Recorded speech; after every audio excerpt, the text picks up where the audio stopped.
Great. Thank you, John, and good afternoon, MTW agencies. Thank you for joining us here on this Wednesday afternoon. And today, for the first time, we have all 70 MTW expansion agencies have been invited to today's webinar. So thank you all so much for being here. We're glad you're able to be here with us today. So today we are going to talk about the HUD-50058 MTW expansion family report form. And specifically, we're going to walk through each of the section of the form so that we know that you're used to working with this form, and we want to walk through each of the sections to be able to explain what is new in this form from what you're used to in the regular 5058 form. We will be sure to leave plenty of opportunity for questions throughout the webinar and also at the end.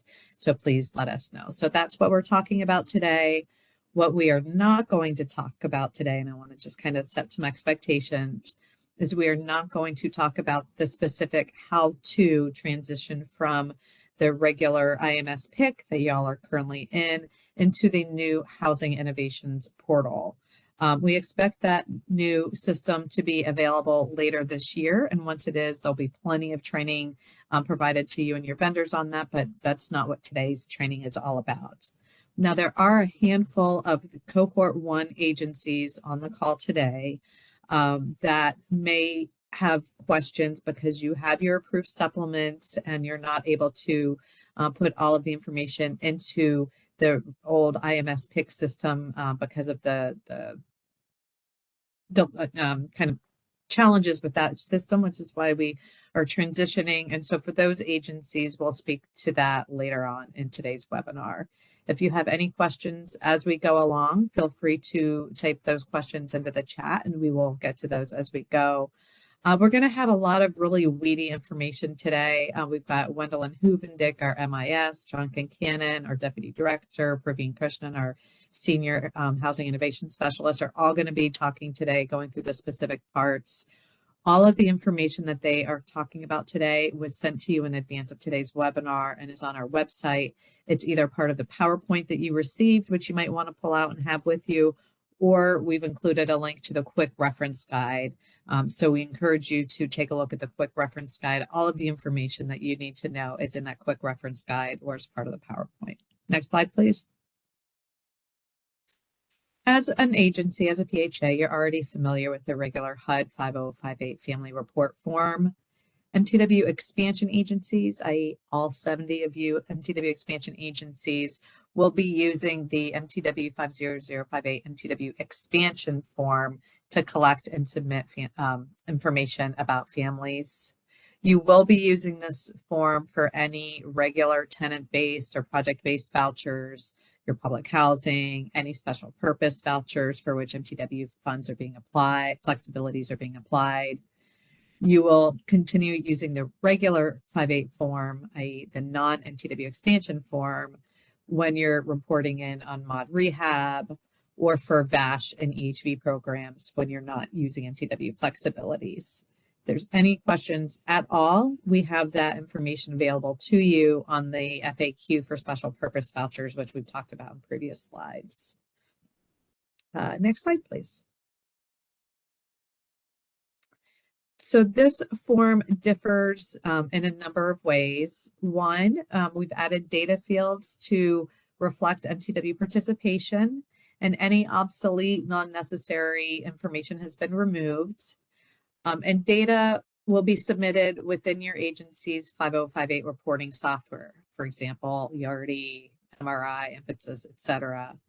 The appearance might look a little bit different depending on your agency's software. So you want to be sure to use the 5058 What is Different resource in conjunction with your guidance that you've received for your reporting software. And we sent that out before. And be sure to talk to your vendors as you to ensure that your software is as up to date and accommodates the information that will be needed to be collected through the MTW 5058 expansion form. And make sure that your agency staff who's responsible for submitting the data in the system receives a copy of this really important resource. And so then with that, we have our first kind of quiz question for you. For families participating in public housing or receiving vouchers that have MTW flexibilities applied, which reporting form will you use? Will you use the HUD-5058, the HUD-5058 MTW, or the HUD-5058 MTW expansion form? And you can check and you can answer that question in the chat box. Thanks, Simon.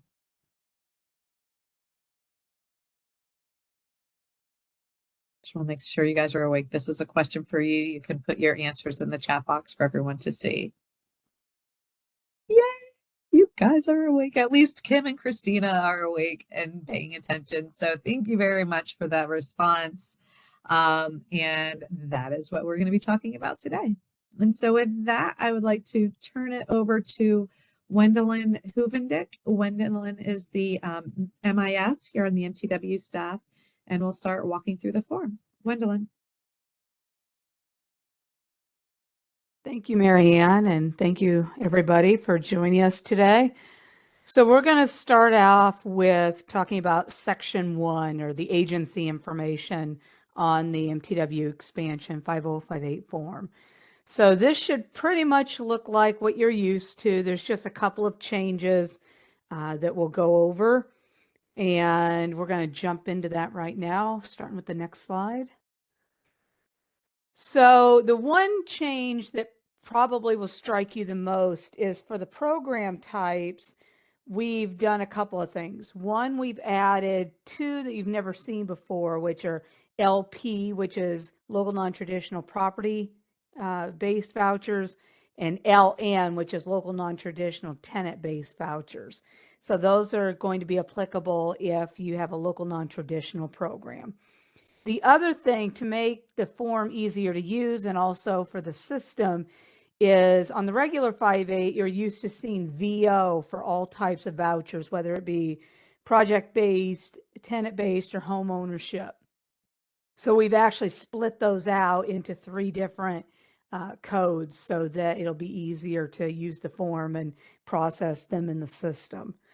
The other change, and this is a brand new thing that's not in IMS PIC right now, is line 1H, which is the unit real estate ID number. This is a unique identifier that will be used in the system. And so if your PHA has ever done like regrouping proposals to move a unit from one development to another, or other types of actions where inventory might move around, this will allow us to keep track of inventory over time in the future, maybe even with RAD and whatnot. So this unique identifier is being phased in. You can either use it or what we call the composite key, which is the development number, building entrance number, and unit number, or the unit real estate ID number. You don't have to use both. Next slide. So the next thing we'll go over here is in Section 2, which is the action section.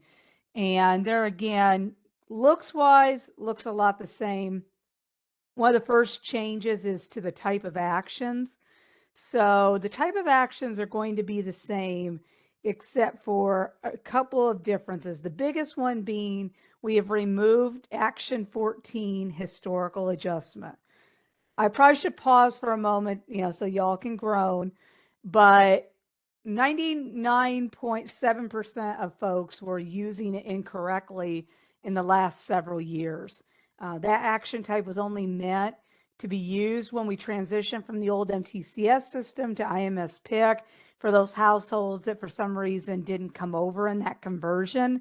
But due to some of maybe the limitations with IMS PIC, people kept using it. It's not going to be needed in the new system, so we have gotten rid of it. One of the other changes, it's mostly just a label changes for the action type 2. Instead of it saying annual re-exam, it now says full re-examination. So that helps differentiate it from like action type 12, which is flat rent annual update, for example. Next slide. So one of the next changes that really shouldn't affect anyone is line 2M, which is special programs, not to be confused with line 2N, which is special program codes. Line 2M, you can select enhanced vouchers, and on the regular 5.8, you could also select welfare to work.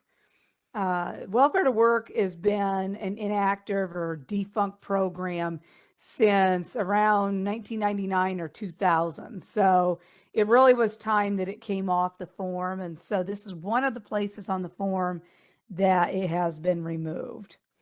And so if enhanced voucher is applicable, you'll check that. Otherwise, you'll go ahead and leave it blank. Next slide. The next change, in this case it's an addition, is line 2V, which is for indicating if the family is part of an MTW self-sufficiency program now or in the past year. So the wording is a lot like what you're used to for line 2K that has to do with FSS. We added this so that you would be able to distinguish whether you're reporting the household is an FSS or an MTW self-sufficiency participant, or possibly that they are both.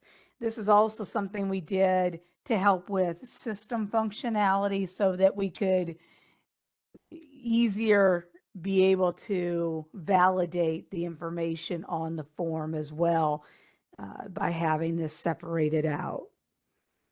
Next slide. So the next two additions to the form are lines 2W and 2X. 2W is something we've actually tossed around for a few years within HUD, and some of the industry groups as well have talked about before. It's for end of participation reasons, or reason, because you're only going to mark one. But this will allow HUD and housing authorities to track why is a household leaving the program through an end of participation. And during the Paperwork Reduction Act, or PRA process, we actually worked with the industry groups and PHAs to actually get feedback on what reasons would be good ones to include. And so, this could, end up being tweaked over time, but this is the list we came up with for right now and will enable us to start doing some of this tracking. So the next one is line 2X, which is for interim re-exam reasons. So if you are doing an interim re-exam in action type 3, you will also select why you're doing an interim re-exam. And so that will help us get a little more detail behind why that interim is happening. It also, in some cases, will help like with hardship and whatnot as well.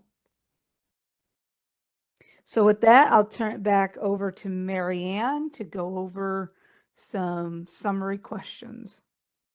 Awesome. Thank you, Wendelin.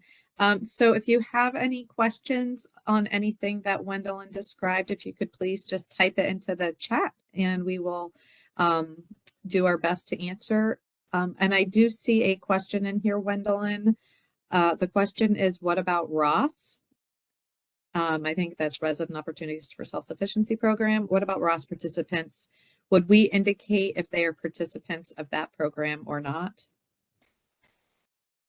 I would have to look and see if there's a special program code that goes on line 2N. I know there was at one point in time. I would need to look at that, but that list of special program codes is on the IMS PIC website, and I'll take a look here and make sure to put a better response in the chat before we're done here. But if it was put on the form, it would be under line 2N. Great. Thanks, Wendelin. We have another question here on 2K and 2V. What is the quote last year definition? Is it calendar year, CMAP year, or from the date of action? So yeah, basically it's the last choice. So basically between re-exams typically is how the 2016 FSS notice defines it, I believe, that it's, because you're required to do an FSS or an MTW self-sufficiency addendum at least annually. So typically it's measured by when the annual re-exam is done. Fantastic. Thank you, Wendelin. Wendelin, we do have another question here. If 2W or 2X are missing, and I think that was on slide. Oh, it was the last one prior to this. The last one prior to this. You know this better than I do. There we go. If you could go to the previous slide, 13. If 2W or 2X are missing, when should they be completed?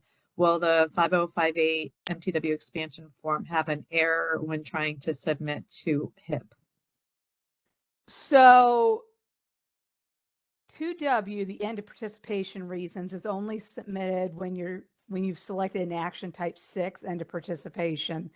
And 2X for the interim re-exam reasons, as I mentioned, is submitted when you selected an action type 3 interim re-exam. Now, if you submit one of those two actions and don't include this information, the system will give you an error. And so then you'll have to go back and fill that in. Great, thank you. And Wendelin, could you describe the initial rental real estate ID number and what is the source of that? So the unit real estate ID number is the unique identifier that's being assigned to all public housing inventory right now. And it's a system generated unique identifier. And some of the details about this are actually in the quick reference guide that Mary Ann mentioned you were given the link to. But basically what it is it's a system generated ID number, and you or, possibly your vendor, but for sure you will be able to look those up in the system and get those values. And I'm assuming the way most software works, so once you actually put those values into the software, you won't have to, keep going back and doing it. I think most of them are set up like that. But like I said, you can use either or, initially, but we do want to transition to using that unique identifier eventually. And then going further down the road, it is possible that we might use these unique identifiers for other inventory, like the voucher program, units that move from public housing to RAD, whatnot. These are things we're thinking about, but haven't set in stone yet. So as the form says right now, it's just going to be for public housing, but it's something that's generated by the system and will be available for you to view in there. Perfect. Thanks for the great explanation. I have a question for you guys, and I'm just going to ask this question and you can put the answer into the chat feature. Question: true or false? You will be reporting FSS information into HIP based on the 5058 MTW expansion form, regardless of whether or not MTW flexibilities have been applied or not. True or false? You will report FSS information regardless of whether MTW flexibilities have been applied or not.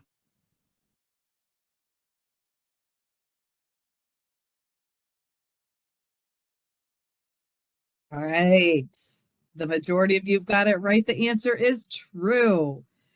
FSS will be put into the system regardless as to whether or not you're applying MTW flexibilities. All right. So any other questions on what we've talked about so far?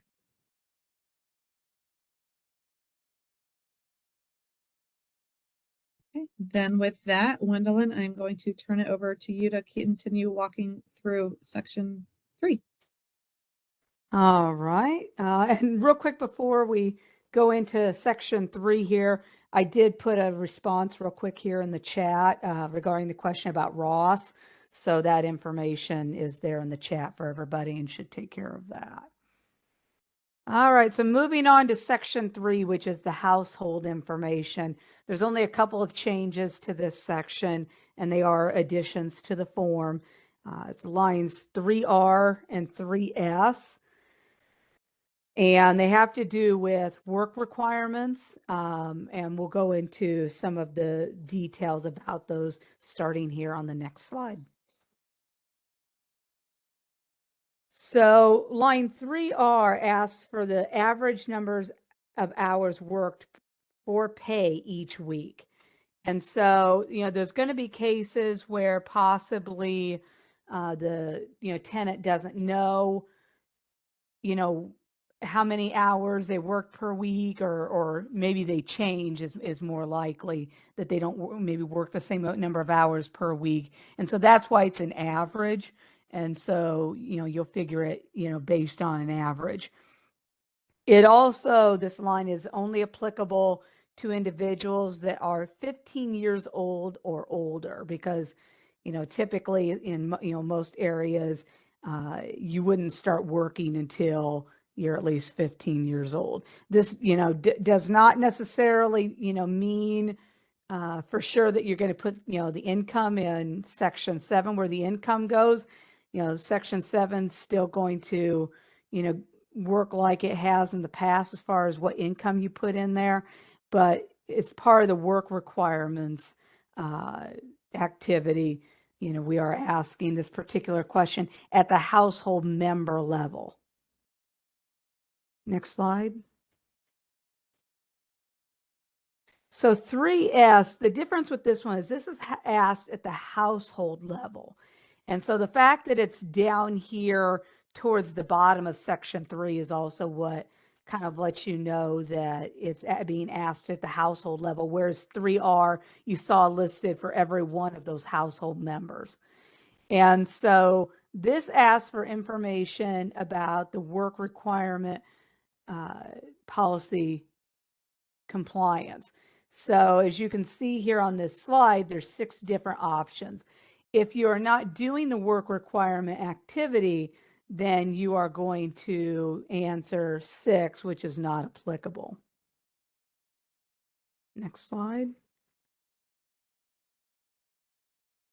So in section 4, it's a short section anyway, but there's only one change, and it's actually removing something. That's line 4F. That reference the old welfare to work program we mentioned before. And so since that line was only applicable to welfare to work, it's been removed from the form. All right, next slide. All right, so section 5 is also fairly easy as well as far as changes, because there's only one little bitty change, and that's in line 5I, which is always asked for the date of the last annual inspection. Well, as all of you know, even outside of the MTW program, housing authorities could do biannual inspections. And so this kind of catches things up by removing the word annual so that you can report, on inspections that are happening at a frequency other than annually, like biannual or whatever you're doing as part of your MTW program. Next slide. And I'll hand it back over to you, Marianne. Awesome. Thank you, Wendelin. Are there any questions for Wendelin based on anything that she's through so far, sections 1 through 5 of the MTW expansion? A quick recap.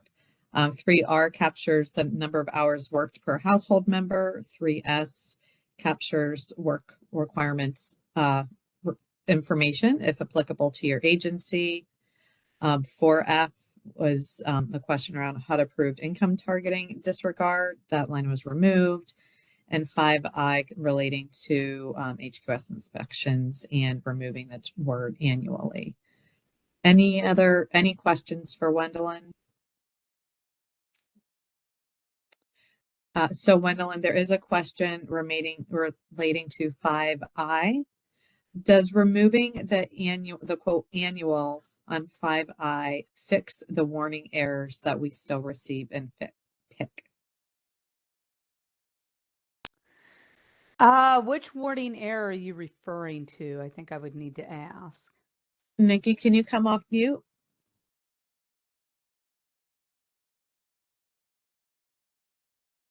Can you hear me? Yep. Yes. There we go. Okay, so we currently still get a warning error when we are putting stuff into PIC that says they didn't have an annual inspection past the 12-month time frame, even though we've been doing biannual inspections for the last few years.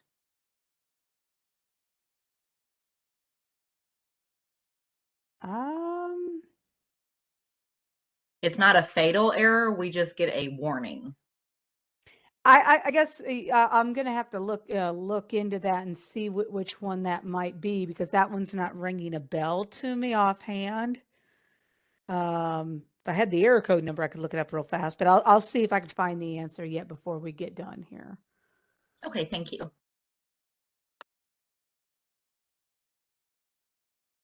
Thank you for the question. And so there's a second question. Can you provide the link to the quick reference guide in this chat?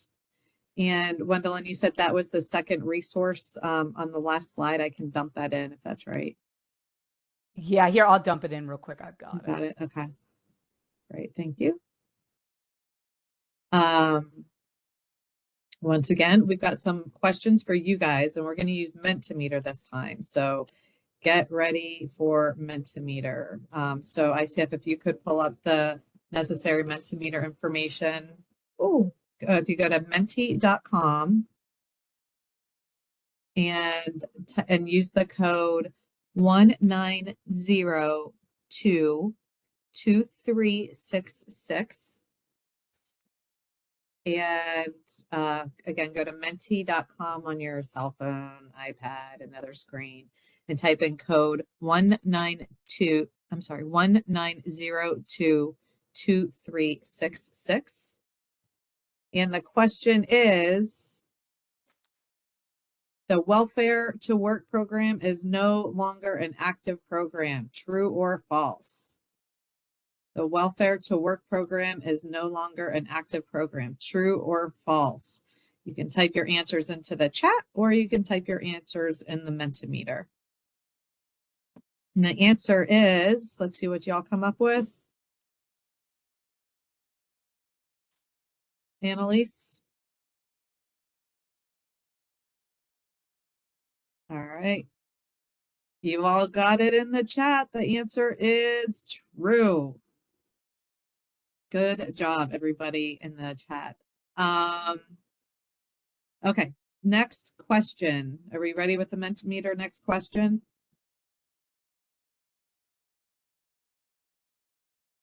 Question number 3. Work for pay includes only full-time work, B, only work authorized under MTW, or C, any work?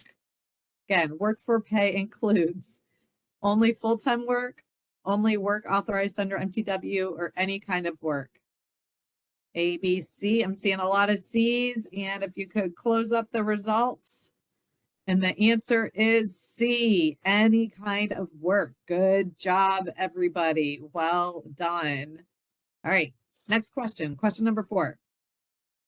Earned income from minors is only collected for individuals of what age? A, 14 and older, B, 15 and older, C, 16 and older, or D, 18 and older? This one, I swear this is a trick question. And the answer is 78% of you got it right. B, 15 and older. And it is absolutely a trick question. Earned income from minors is only collected for individuals of that are 15 and older. So good job, everybody. Any other questions for Wendelin of anything that she's talked about so far? All right, so Wendelin, with that, I'm going to ship it back over to you to start in on section 6. assets. All righty. So there's good news about section 6 because we just got done thinking about those questions. The good news is there are no changes to section 6. You will continue to use that section as you always have. Next slide. So in section 7, there is one slight change. Line 7H has always been there, but before it was marked as reserved. And so in that place, we have now put the question prior year or current year / anticipated income. So you're going to choose one of those two options. And so, traditionally, when, PHAs have reported their income on the, 5058, they use the anticipated income, for the following 12 months. So that, you're going to, continue to use the current year / anticipated income if that's the case. But there's some MTW activities that, such as the alternate rent policies, that focus on income for the family that's been received in the prior year. So if, such an alternate rent policy pertains to a household and you're looking at prior year rent, you're going to select that in section 7. Next slide. All right, so now we get to section 8. So, the good thing is we're, getting about halfway through the form here. So in section 8 of the form, the first thing is, one of the questions I've gotten over the years is, why was it called expected income per year? Because it actually has to do with deductions and allowances. So we took the opportunity to actually rename this section so it actually ties more to what's being worked on and reported in this section. Next slide.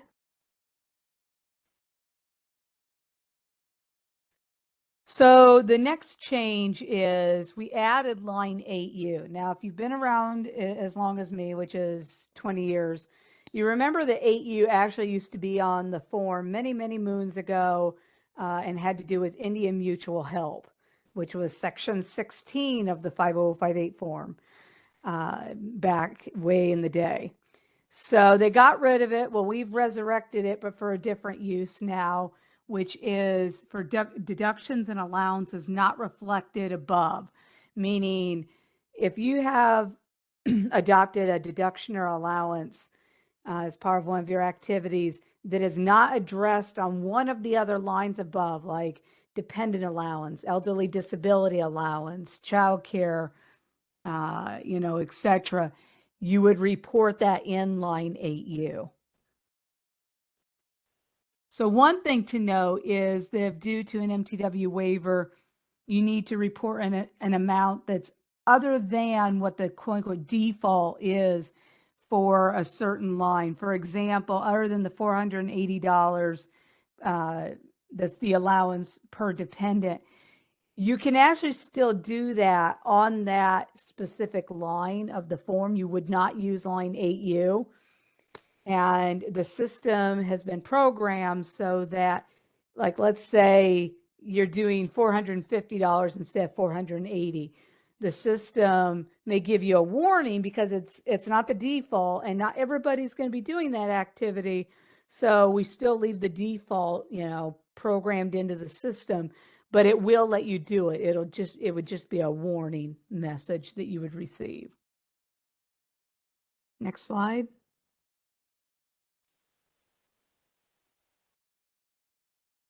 All right, so section 9, total tenant payment.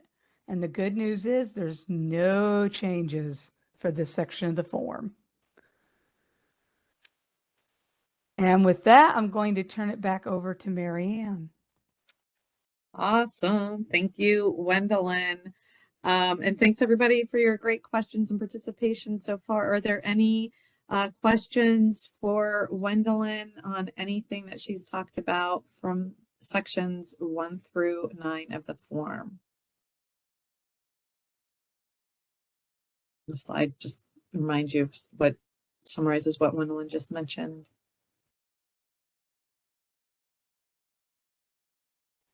And real quick, while we're waiting for some questions, I'm just putting a response here for Nick.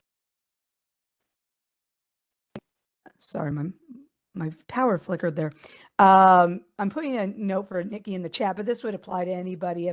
If there's a question we don't get to today, or if it's something like this where we need a little more information, I've provided the mailbox here in the MTW office. You can send questions to, so we can get a little further information. So I have put that in the chat as well. Great, thanks, Gwendolyn. And there's another clarification question on 8R. Just clarifying, you said we could enter a different amount into 8R and it would only get a warning, but it would still go through, correct? Correct. So the different, here's the real quick Cliff Notes version of error messages. If you only get a warning on a 5058 submission, the system will take the 5A and populate it in the system. If you get any fatal errors on any area of the form, even if it's not for that particular line of the form, that will have to be remedied and resubmitted to the system for us to accept that form into the system. And so that's your little Cliff Notes version of that. Awesome. Thanks, Gwendolyn. Could we pull up the next Mentimeter question? It's a true or false. And you can answer either in Mentimeter here in the chat. Under MTW, some alternative rent policies may focus on income the family received in the prior year. True or false? Under MTW, some alternative rent policies may focus on income the family received in the prior year. And the answer is true. Close out the Mentimeter. The answer is true. And that's one of the great things about MTW. It's up to your agency in consultation with your community as to, figure out what makes the most sense for you guys. All right.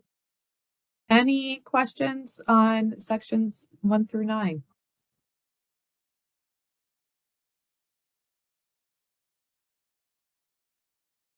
All right. Well, Gwendolyn, thank you. We will hear a little bit more from you a little bit later. Now I would like to turn it over to Praveen Krishnan, who is our Senior Housing Innovation Specialist here on the MTW staff. Will take us through the next few. Praveen. Great. Thank you. Hi, everyone. Let's move on to more interesting topics here. I will be covering Section 10, Public Housing, and 11 and 12, which will cover vouchers and L&T, project-based vouchers.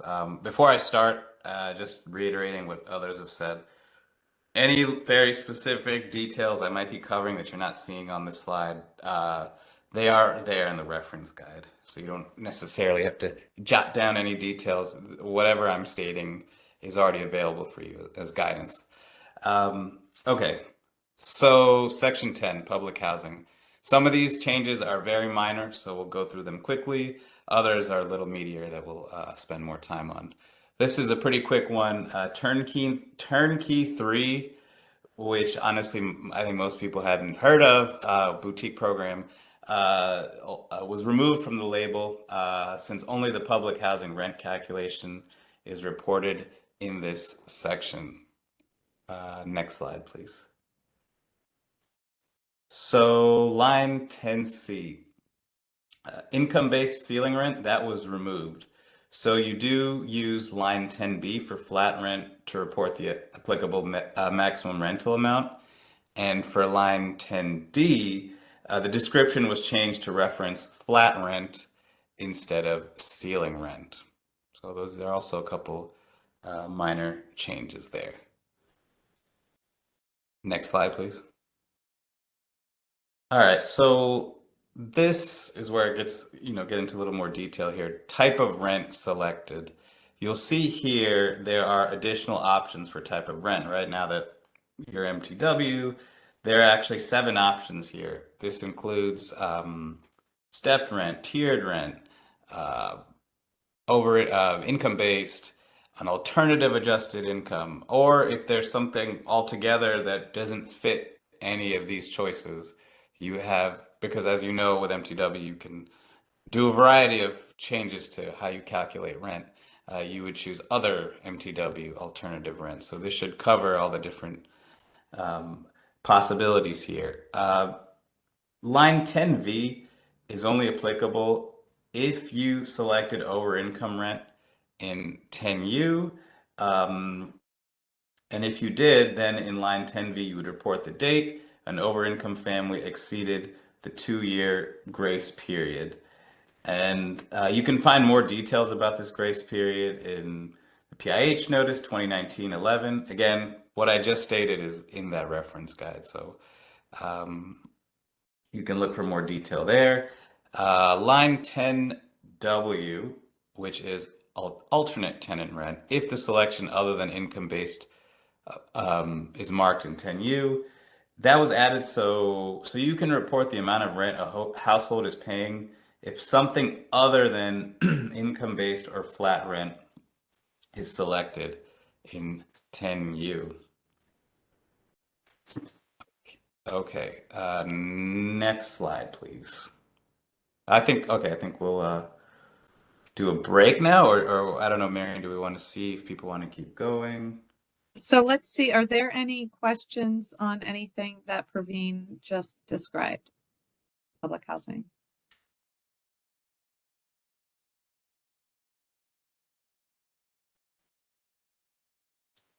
Okay. Let's take a breather. I have it as currently 2:43 Eastern. So let's everybody take a break, stretch, grab some water. And we will see you back here and we will get started on the next slide here at 2:53 Eastern. So we are on a 10-minute break and we will see you back here at 2:53. Thanks, everybody.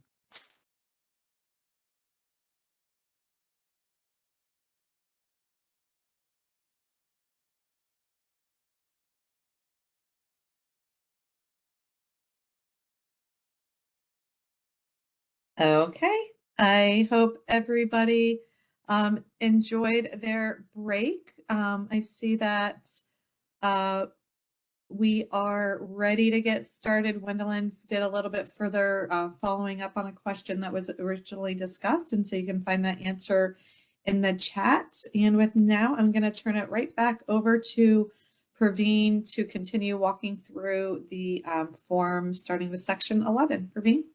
Okay. So this section covers PBVs, project-based vouchers, and local non-traditional, which you'll start to call L&T. That's what we all call L&T for short, local non-traditional, property-based vouchers. Also, minor change, Section 8, as you know, is now referred to the Housing Choice Voucher Program. So up at the top there, next to number 11, it says Housing Choice Voucher, and that certificates are no longer used. So this section provides a place to record for L&T, local non-traditional, property-based assistance. So as you know, with L&T, that's new. That's unique to MTW agencies, where you don't necessarily have to follow traditional Section 8 and 9 rules. A lot of flexibility there on what you can do. However, one drawback in the past was the old 5058 form could not accommodate for L&T assistance. So whether it's us or the public or whoever had really a very difficult time trying to figure out who are these agencies serving through these innovative L&T programs.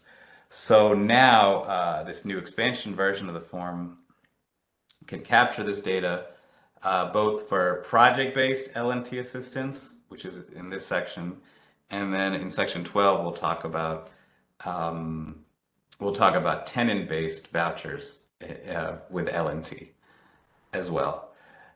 So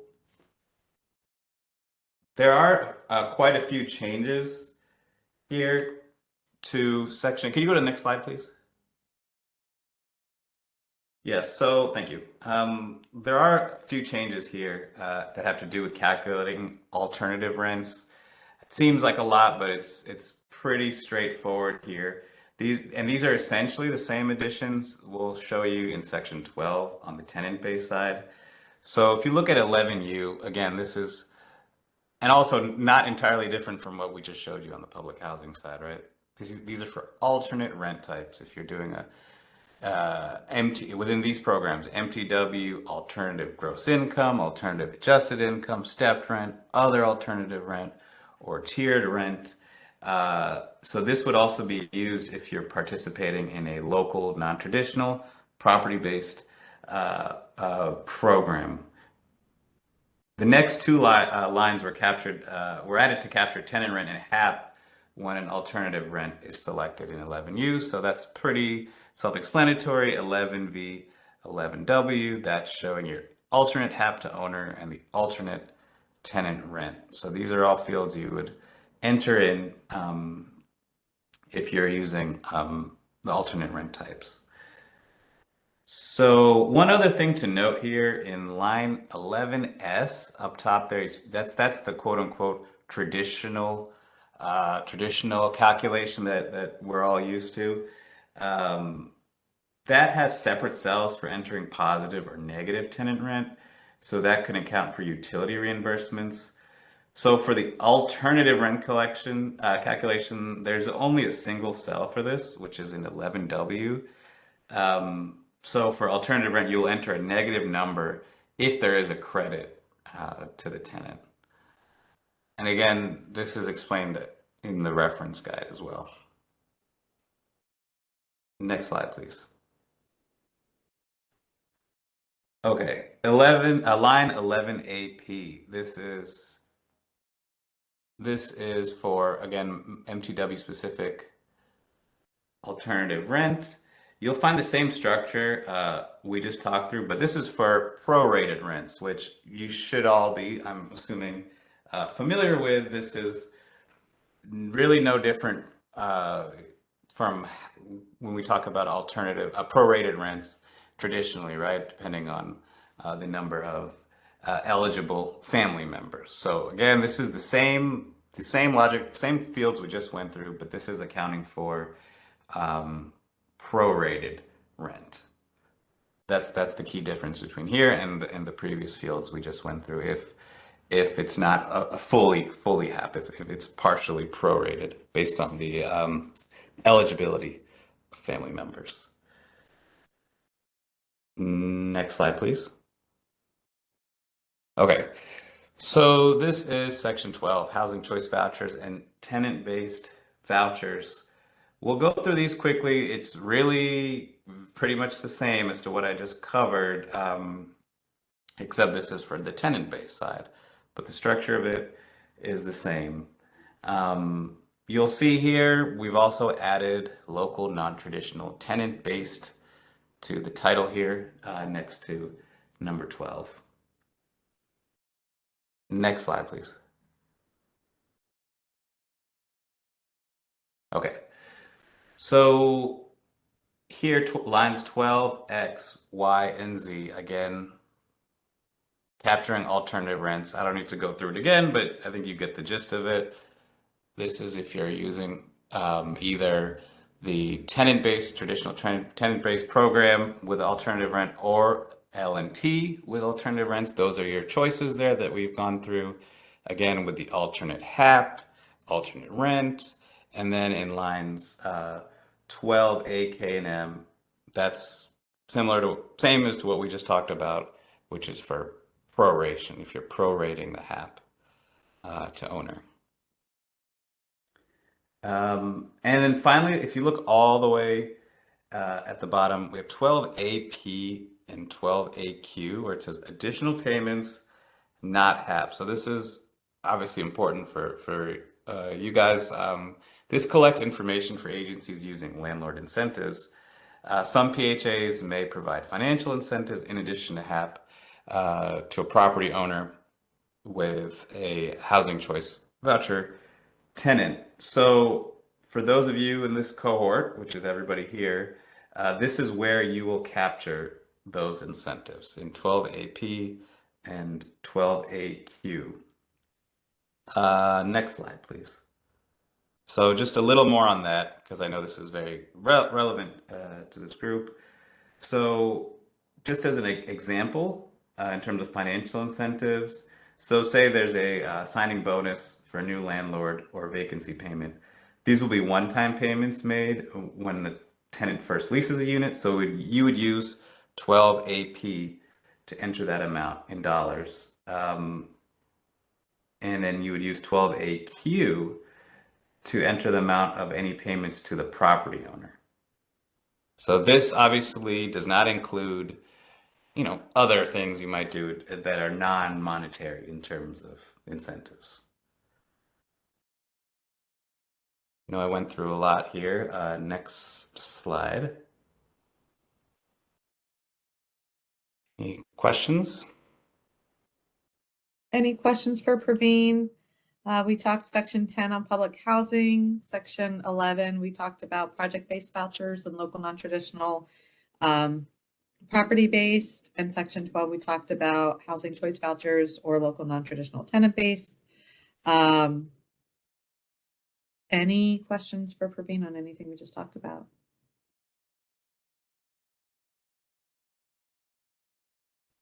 A lot of very deep information.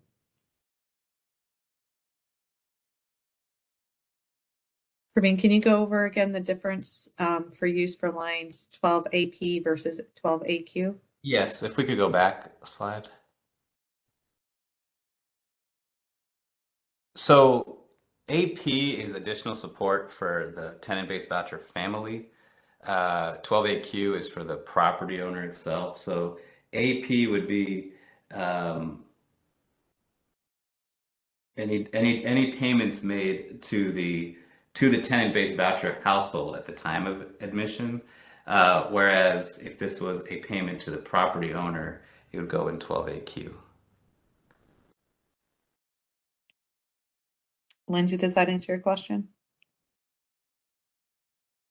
Marianne, this is Jenny. Can I just give you an example? Yeah, that'd be great. Thanks, The Jenny. difference there. So between those two lines, the first line where it's talking about additional financial support for the tenant-based voucher family, that could, I think, in my mind, I would be looking at were there financial incentives? Was there security deposit assistance? Helping them with that payment might be something that would be considered for that field versus a financial incentive for the property owner. That would be like a landlord bonus for saying yes to a voucher holder. So like if there's a bonus given to landlords for saying yes, for participating in the program, you might have a $200 bonus or a $300 bonus for doing that. And so that amount would go into 2AQ. So it's just defining out where those financial incentives are going. Does that help? Perfect. Thanks, Jenny. Sure. Thanks for that Yeah, clarification. that's a good example. Yeah. Any other questions for Praveen on these sections 10, 11, or 12?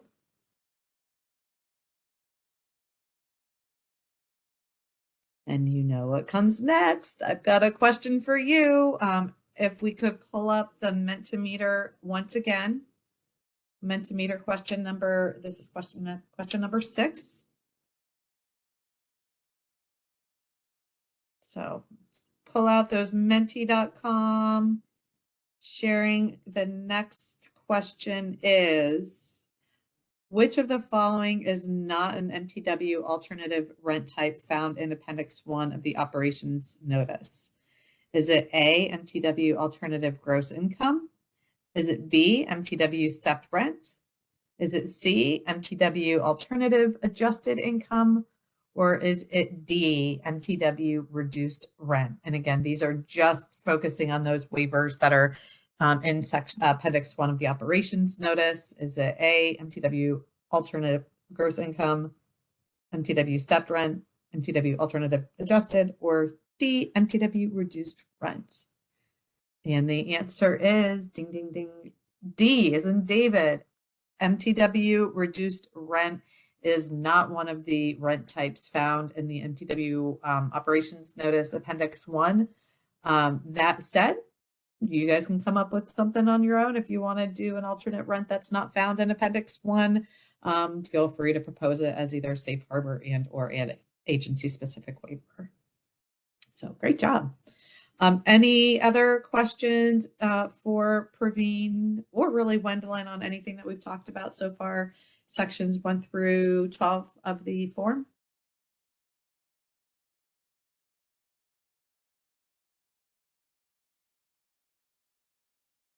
All right. So now I'd like to reintroduce you to John Kincannon, MTW Deputy Director, who is going to take us through sections 13 through, I think, 17 of the form. And so with that, John, I am turning it over to you. Thanks, Marianne. I know it's playoff basketball season. I know it's like Praveen and Wendelin just have done all the heavy lifting on this. They have a big lead, and I feel like they just pulled me off the bench just to finish this game out. So I'll go through just 5 final slides, just going through the form. But I'll begin on section 13.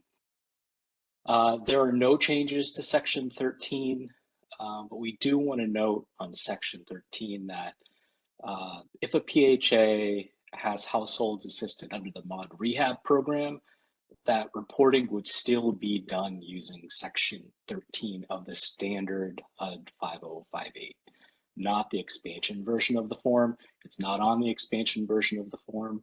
And that's because MOD rehab is not applicable to the MTW program. It's not, you'll see we have a sentence, you might have to word search for it in the operations notice, but MOD rehab, we're just not able to fold it into the MTW program. So you'd use the traditional regular 5058. There are also no changes to section 15, and we have no section 14 or no section 16. So let's get right on to section 17. So next slide, please. So section 17 is this is all about the FSS and MTW self-sufficiency programs. And there are lots of line changes in section 17. All of them are designed to allow for separate FSS data, whether you apply MTW flexibilities or not. And it's allowed you to provide separate MTW self-sufficiency reporting as well. So first, a wording thing. MTW self-sufficiency replaces welfare to work, which is a label because, as we've covered before, and you've all passed the quiz, it's no longer an active federal program. References to welfare to work were changed to MTW self-sufficiency throughout this section. Next, I want to just take a moment to separate out the differences in the operations notice between the FSS program with MTW flexibility, which is waiver 10 in the operations notice under MTW waivers, that first appendix, and the MTW self-sufficiency program, which is waiver number 11. They're right next to one another. But waiver 10 is for PHAs that already have an FSS funded program and they're applying flexibilities to. So that's, you're able to just make changes to your existing FSS program to make it work better for you as a PHA and of course for your participants. And waiver 11 is if you're creating, implementing and using your funding, MTW funding, to implement your own standalone self-sufficiency program. It could be close to FSS. It could be something that is really designed for your local community. There's just a lot of flexibility there. So we encourage you to look at the operations notice there. You will, as we also quizzed you early in this, it's kind of a pretest. You'll always report in the FSS part of Section 17 when a household is enrolled in the FSS program. Even if MTW flexibilities aren't being applied, either way, you're using this section. You will not report in the FSS section when a household is in the MTW self-sufficiency program. There's a separate section coming up where you report on that type of activity. I'll cover that. Next slide, please. So line 17I was updated to reflect that it will only be used for FSS reporting, and that's the FSS family table. This allows for separate reporting on FSS and the MTW self-sufficiency programs. And remember, as I just said, you'll need to report on FSS regardless of whether flexibilities are applied. Since those lines are not new, we won't go over those today. Slide, please.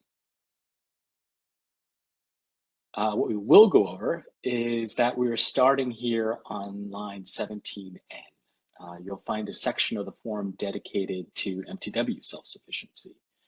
The data requirements are identical to FSS program that are covered in line 17I through 17M.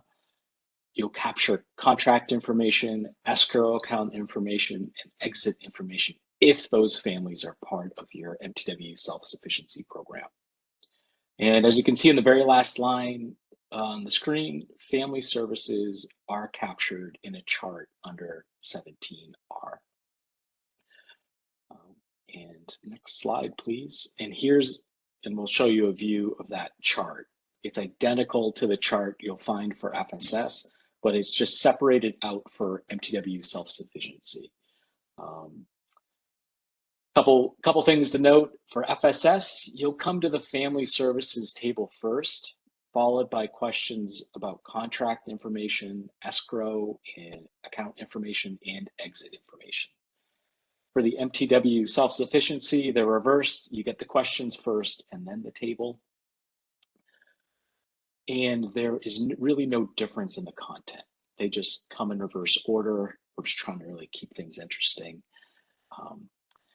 I really don't know why, but I'm sure there's a great technical reason. But are there any questions on that section I just covered there? Next slide, please. So as you're probably just stepping up, your programs, and you probably may not have, I think we've preached to go slow. And MTW self-sufficiency and tweaking your FSS program can be heavy lifts. So as questions come up, certainly let us know. And what I'll do is once we get to the next slide, I'll drop a resource in the chat, which is we do have a resource on best practices that MTW agencies have implemented around their FSS programs, and it includes some MTW self-sufficiency programs.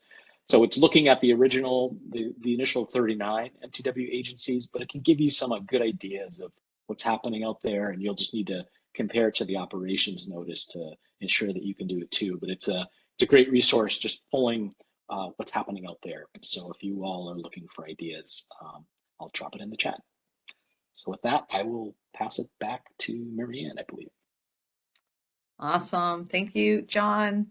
And again, any questions? So that's really the end of us walking through the form. So are there any questions for Wendelin, John, or Praveen on anything that we've talked about today so far?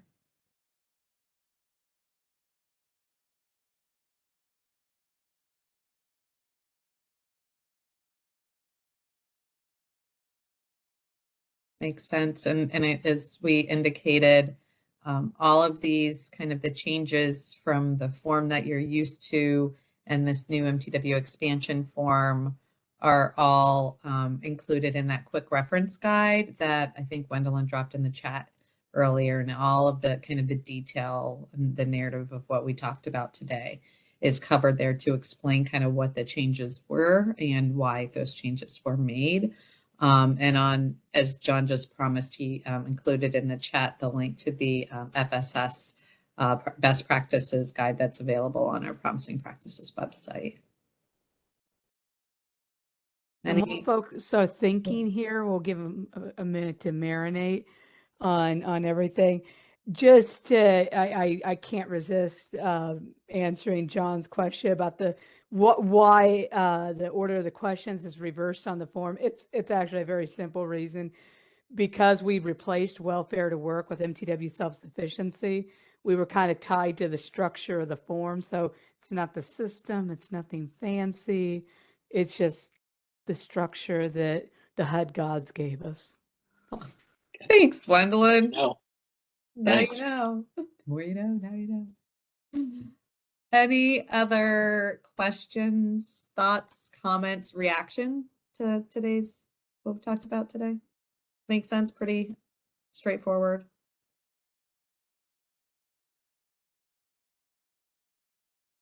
And as John noted, this will make a lot more sense to you also as you're kind of getting into it, as you start implementing your programs. And so as you get to that point, if you have any questions at all on the form or kind of what things mean, please send us a note. You talk to your field office, you can send a note to the MTW info@hud.gov, and we'll be sure to answer those questions.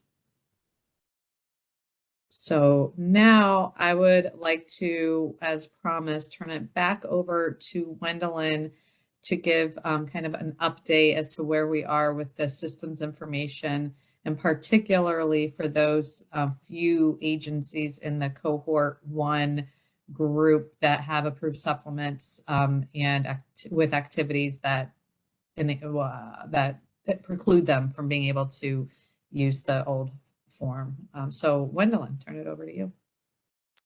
Thank you, Mary Ann. So just wanted to give a little bit of an update. I will start off by saying I'm not going to give any magic dates, because every time we've done that, it hasn't worked out, because system stuff, for anybody that's ever done it knows that it's very complicated. So we, as I mentioned to a housing authority I was talking to the other day, we're doing the best we can to get you the best system we can. And so we appreciate the patience of everybody as we're continuing to work. But I can say, as a person who this week I've had way too many meetings about HIP, we definitely are hard at work. And I guess I'll start with that. So here recently, we came up with a permanent name for the system. If anybody has been around long enough, at one point it was called PIC-NG. The direction of the project changed, and so that name and that part of the project went away. It was temporarily, which lasted a little over a year, called IMS PIC Modernization, which is a mouthful and also a fingerful if you're trying to type it. And so now, fortunately, we have a new permanent name, which is Housing Information Portal, or HIP for short. So that is the first thing, and that's a good sign that we have that.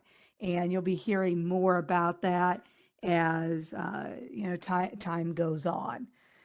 So as Mary Ann mentioned, agencies that have approved MTW supplements are the first agencies that we're getting in touch with. And that's because if you aren't yet implementing any of your activities, you should be able to still use the regular 5.8 form in IMS PIC. The MTW expansion form, as we discussed at the beginning, is for once you start implementing your MTW program, and that includes having that approved MTW supplement where you told us, I'm going to do this, this, and this activity. And some activities have, more reporting that ties into the form than others. For example, as we went over, like for the rent calculation, obviously some of the rent policies under waiver 1 definitely figure into the form. And another one that commonly comes up is the alternate recertification periods. So there's some that have more reporting than others on the expansion form, but in order to make sure that we don't have PHAs possibly reporting on and reflecting that they're using flexibilities that they're not, we're first going to transition over PHAs that have approved MTW supplements. So there could be a few of you on this webinar that I've sent emails to recently asking you a couple of questions, one of which being, who is your software vendor? So that we can have that in a list and we can follow up with the software vendors to make sure that they have what they need to be able to build out their software to support the system. And so that is the stage we're at right now. I received responses from all but one of the PHAs that I'd emailed. And so that's where we are right now is touching base with the software vendors. Now, we have gotten questions from a couple of housing authorities who have already started implementing their activities. What do?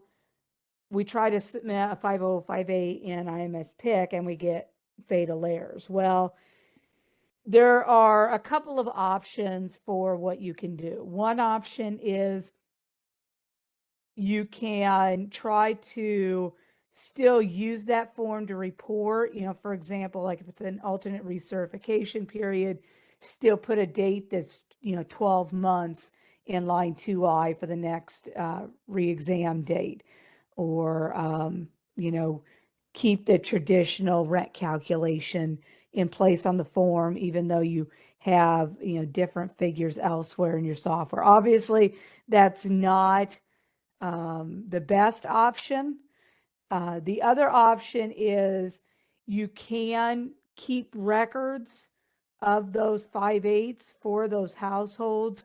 And then once you are migrated to the new system, you would need to submit those records in the order that they happen in, and that will be vital.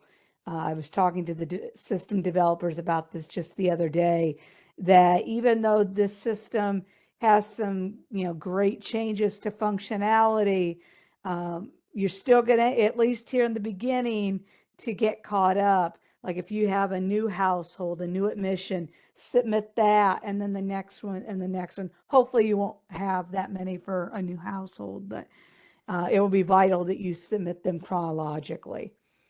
And so, that's probably, at least from my discussion with one PHA, probably the option, some people will go with, but those are the two options that are available.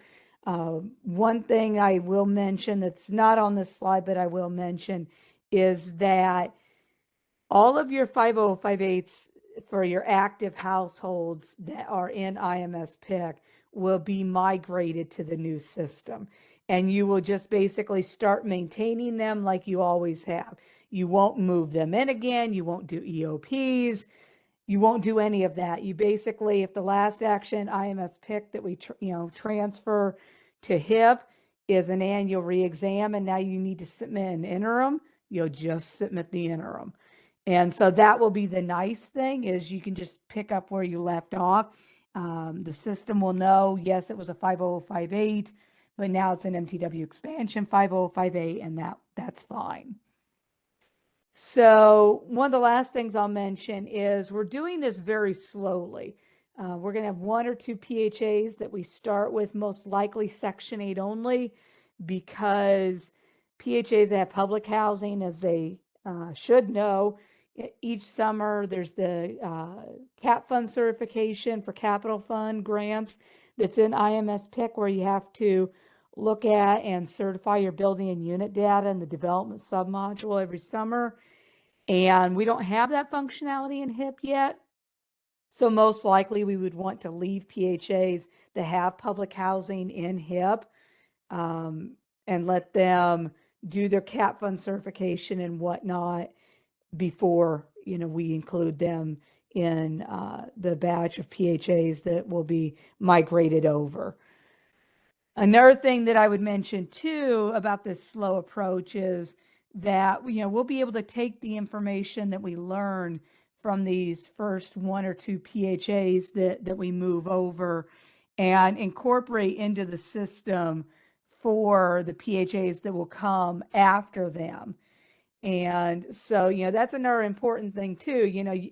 I don't think anybody wants the experience that we've probably all had with computers in the past, where you jump in head first and then there's some major problems. And then it's like, well, can I go back to the old system, or I just have to sit here and wait and I can't do anything, or, whatever. And so that's the other reason for this slow approach. And so I know it's hard to wait. I know some folks, there was at least one person that emailed me back that was really excited, and I was very glad to see that.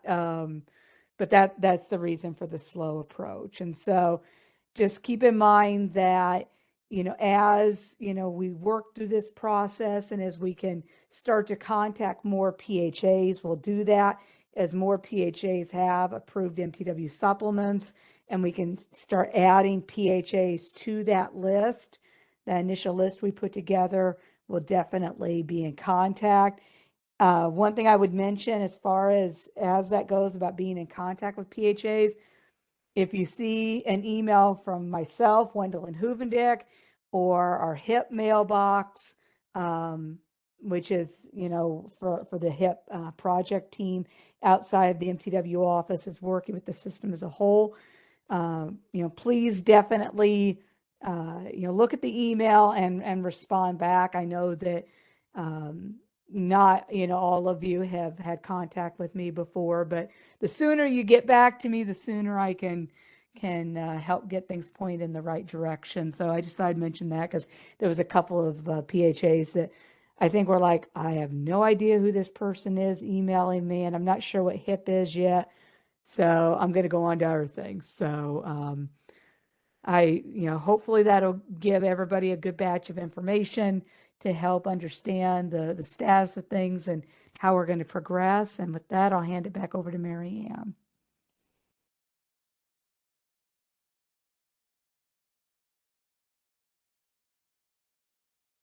Mary Ann, you're muted. 2.5 years later, I still forgot. Thanks, Gwendolyn. hope that provided a good overview for everybody as to on questions on what to do now until we're ready to go. Any questions for Gwendolyn on anything that she just?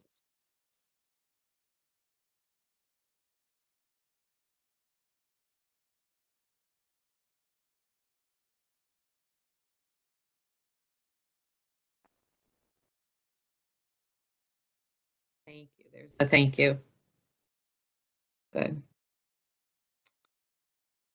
So as we begin to wrap up today's conversation, if there's anything else that we have not covered, whether relating to this or anything else as it relates to kind of onboarding for the expansion across all of our webinars, if you could, feel free to put it in the chat feature or send us an email to that mtwinfo@hud.gov, because we want to make sure that we HUD are supporting you, MTW expansion agencies, in the best way we possibly can. We always end these slides shows with a lot of resources. There's a ton of information on our MTW webpage. We have an expansion page. We have a supplement page. We have a page for each individual cohort. And as I dropped the link in here, there's all of the webinars have been posted to the HUD Exchange, in addition to having the actual PowerPoint as well as the video are on there. And also there's training on kind of the MTW operations notice in general, and that too is available on the HUD Exchange. So on here, we have just a couple of really important resources. The first one I know you all have printed out and have bookmarked in your computer is the MTW operations notice. When in doubt, start with the MTW operations notice, 9 times out of 10, the answer to your question will be there. Specifically what we talked about today, kind of the detail of how the MTW expansion 5.8 form has changed from the regular 5.8 form. That is the second link here, and that too is included in the chat. So you'll want to, you know, if you have any questions at all about what's new, you'll find it there. And MTW and special purpose vouchers, we've plugged that quite a bit in the finance training, and you heard us plug it again here because that also tells us when we need to, we can, you know, use which form for which type of special purpose voucher. So any other questions relating to resources, there's just a ton of information. And if you are not finding the answer to your question, you can start with your field office. You can send an email to your mtw.info@hud.gov, and we'll be sure to answer your questions. Next slide, please. Can you believe it? That's it. One little slide left, and one little piece left of the upcoming landlord incentives cohort onboarding webinar. This is where we try to like bring everything together. It'll be on June 8th, 2 to 4 Eastern. Really, we want to hear from you, right? So we'll just do little snapshots, kind of reminding you what we've talked about already, but we really want to hear from you, any questions that you guys have. And so come bring your questions and we will do our best to answer them. And with that, I'm going to say thank you, of course. And again, send us a note in the chat if there's anything specific that you are hoping we would cover that we didn't.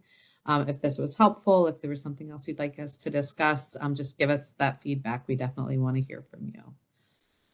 And I just really want to thank Gwendolyn for all your work on this one, and Praveen and John as well. So thank you very much. Thanks, everybody.